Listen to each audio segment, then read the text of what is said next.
Seattle are deciding who will be in charge of addressing public safety concerns, a surge in crime and homelessness on our streets, and the future of the police force.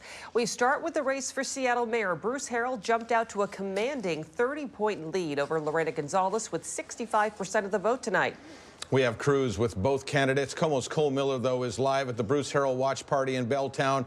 There are plenty of votes still to be counted, to be sure, but candidate Harrell has to be thrilled tonight, Cole. Eric, he is, not to be putting it lightly, and as the crowds here waited for those results to come in, there was already a sense of optimism, and as soon as those numbers came up on a pair of projectors here, this venue erupted. Now, Harrell says that there's still a lot of work to do, but again, he is very confident with what happened here tonight, and we asked him, will he declare victory? An electric crowd at the Bruce Harrell campaign, with supporters cheering on his early yet massive lead to become Seattle's next mayor. Bear with me a little bit. Very emotional. Thanking his family at the podium at Block 41 in Belltown, Harrell was all smiles, saying voters are tired of the status quo, with these results proving his point. We think the city wants change. We think what we said about homelessness and public safety, small businesses, it resonates with the voters. With homelessness and public safety center stage in this election, Harrell says those are topics that should not be divisive. And under him, should he come out on top, they wouldn't be. If elected, how do you make that happen? Well, it starts with me, that I have to change the narrative, the discussion. And I have to call out bad behavior as well, and I have to own the issues. And with so many ballots left to count, Harrell is comfortable with where he stands, predicting a win earlier this evening. Will you declare victory tonight? Well, yeah, I declare it. Why not?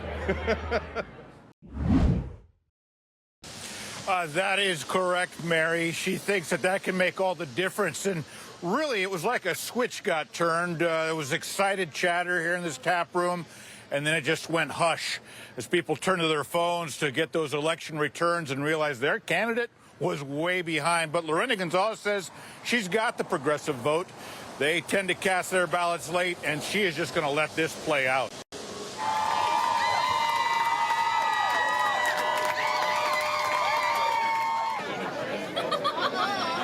Lorena Gonzalez was all smiles when she took the podium after acknowledging the huge gap between herself and Bruce Harrell.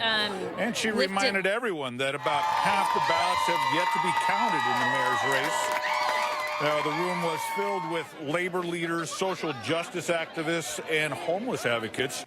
Gonzalez talked about how the homeless crisis could get worse once Seattle's eviction moratorium expires in mid-January, and how her far-reaching strategies can really do much more to bring the most number of people indoors. She also talked about her fight for everyday families. I think our campaign has really lifted up the needs of working people in the city and their families. That's not something that has been highlighted by past campaigns. Yeah, Eric, complete polar opposites. And this race has been full of drama and controversy. But tonight, Ann Davison told me she thinks she got to this point because people in Seattle just want to feel safe again. The crowd surrounding Ann Davison erupted in jubilation as the early results showed Davison leading her opponent, Nicole Thomas-Kennedy. Heartwarming and humbling, the number of votes that have come in. Davison says there are too many people from every walk of life who feel unsafe in Seattle, with random attacks, getting their cars broken into, businesses getting shoplifted. Davison wants a handle on that street crime and homeless camps, whether it's by prosecution or compassion. There is a way to have a balanced approach that we are providing, a way that is to intervene with someone and also to make sure we are centering victims of crime and collectively bringing together what is public safety for our city. Whereas her opponent, Thomas-Kennedy, eventually wants to abolish police and prisons. The former public defender says she won't prosecute most misdemeanor crimes. Thomas-Kennedy also tweeted her rabid hatred for police, praising violence on officers and destructive riots.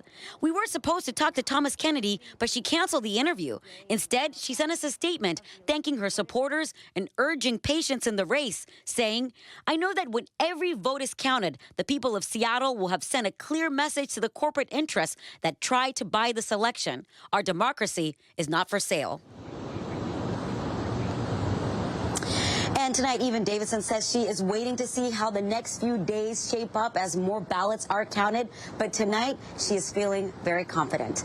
In Seattle, Tammy Muchasa, KOMO News. All right, thanks, Tam. Hi, everyone. I'm Preston Phillips from KOMO News. Thanks for checking out the KOMO YouTube channel. You can see more of our videos right here by clicking on the video links for more news from the Seattle area and Western Washington. Oh, and don't forget to click the subscribe button below so you don't miss our YouTube updates.